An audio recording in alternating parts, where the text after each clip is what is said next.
AQ40 gear, the famous shoulders. How could I forget about Swifty's shoulders? One of the most iconic items in the game. But I got a question, and this will be the last entry in my anthology on why the new PvP system freaking sucks. How much damage do you gain from going into AQ40? Or in other words, is AQ40 worth doing? It is not a secret that AQ40 hits a huge decline in population in every vanilla private server and classic WoW 2, and that's for many reasons. The main reason is that the time commitment to clear AQ40 in terms of consumables, in terms of preparation, and in terms of actually clearing the place, because the place takes a long time, is full of trash.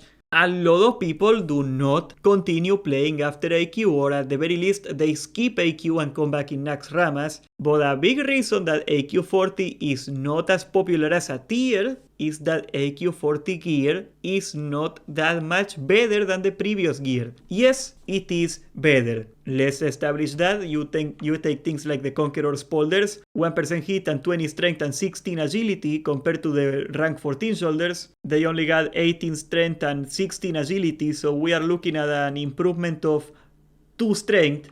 I know. An entire 2 more strength for you and you only. But all jokes aside, we're gonna take a quick look at the gear, the new gear you're gonna have available to you, and we are actually gonna sim it, because I think it is important to actually quantify what you sacrifice or what you gain for doing IQ. Now, first of all, the new best in slot helmet is gonna be the Conqueror's Crown. Nothing too crazy here, it only has 29 strength, which is a lot of attack power, and 18 agility, which is just about 1% crit. You need 20 for 1% crit. It will still be better than Lionheart helmet, because as you're gonna see, we are well over the hit cap at this point, so this will seem a little better. Then we got the Onyxia pendant, of course, this is nothing new. There is a new cloak, the Cloak of Concentrated Hatred, which is gonna be an upgrade from the Cloak of Draconic Might from BWL. We are trading 16 strength and 16 agility for the new cloak, which is gonna have 11 strength, 16 agility and 1% hit. So as you can see, it is a very small upgrade. Then we got the Breastplate of Annihilation, which is 40 strength, 1% crit and 2% hit. Now this breastplate is actually pretty good. If we take a look at the Gladiator chain, it doesn't have any hit. It has 13 strength and 14 agility, which is 1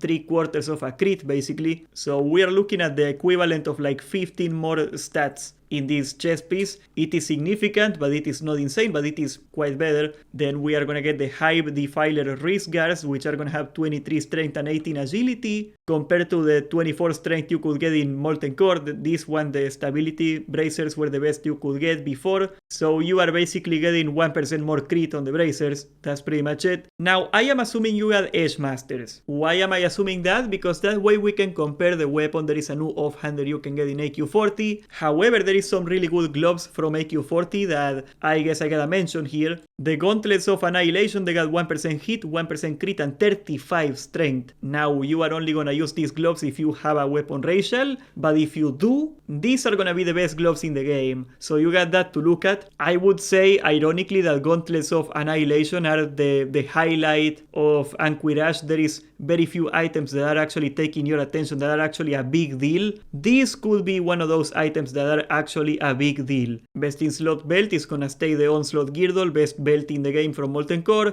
The leggings are also gonna change. You get a new item at the Titanic leggings. You actually do not have to do AQ for this. These are from Blacksmithing. You unlock it when IQ comes out. It is not available now, but you do not need to do AQ for it. You can just make them. You can buy them. However, if we compare them to the PvP set, the PvP ones are 20 strength and 2% crit and 1% hit, and these ones are 30 strength and 2% hit and 1% crit. You are flipping hit and crit over and you're getting a little more strength on it. They are technically better, but let's be honest, they are pretty much the same freaking item. Chromatic Boots from BWL, they are gonna stay your best in slot. Then we're gonna go Quick Strike and Don Julio's from Molten Core, and Don Julio's is from AB obviously. Then the best in slot trinket is gonna stay the Diamond Flask. You could go for a swap. You can get a swap trinket, because you guys know Diamond Flask has a 6-minute cooldown, and if you're doing fights faster than every 6 minutes, you're gonna have to take a different trinket for the other fight. There is actually a good trinket you can swap, and that's gonna be the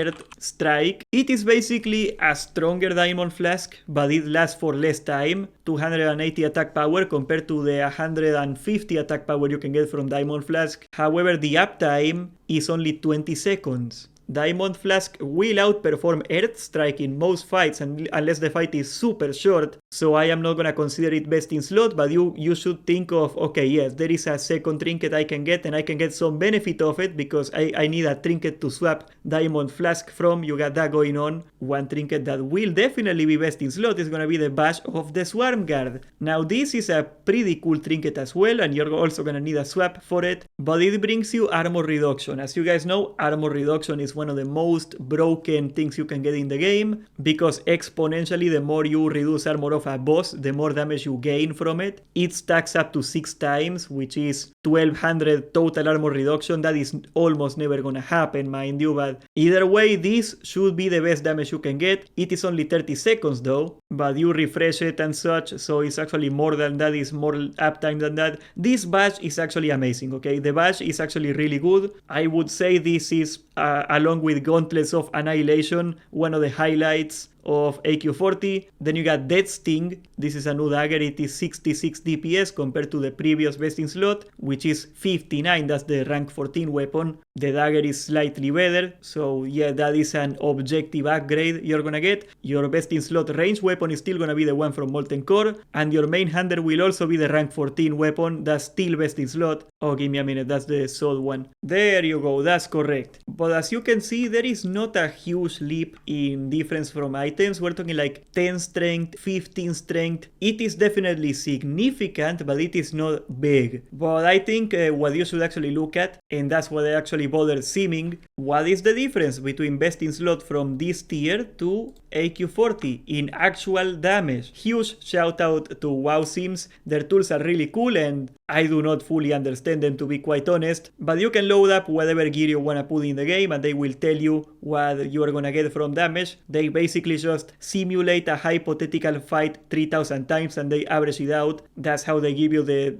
simulated DPS. And if we take the current DPS from the best in slot of this phase, you get a theoretical DPS of 1183. How does it compare to AQ40 best in slot? Okay, let's click it, let's take a look at it. We start this phase, we can do 1183, and next phase we can expect 1205.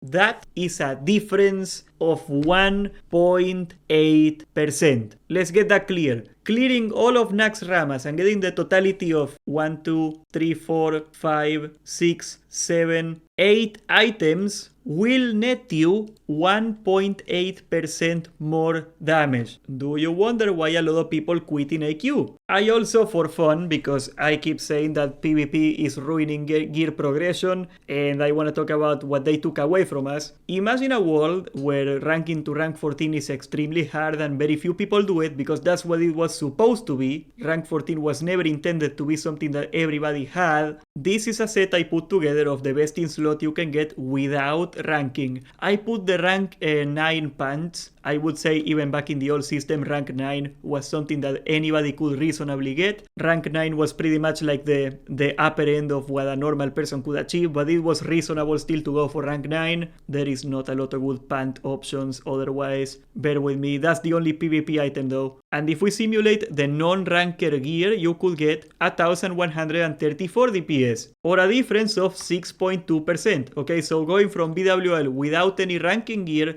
into AQ40 is a difference of 6.2%. Mind you, that is still not a big difference, but it is at least something that you can freaking notice. 1.8% is a rounding error, and I expect you to disagree with me on the numbers and the sims, and if you want to post your own sims and give me an explanation of the way you would do it different than me, I would love to see it. I think it is a pretty interesting discussion to have in the comments if you want to show me what you would do different and like what difference you can calculate. But even if I am wrong, I mean, like, let's say I am twice as wrong, it's a 4% difference. Is that enough to warrant doing AQ40? I think that's the real discussion we should have here. How much more powerful does your gear have to get for you to care, for you to want to do it? Because honestly, it is very hard to be excited for AQ40. The effort to progress ratio is really out of whack. And PvP is making it even worse. I don't know, I cannot wait until I can hit rank 14 so I can finally quit the game, guys. I'm kidding. But the new PvP system is certainly not helping AQ40's chances at all. Subscribe, join the Discord, and thank you for watching.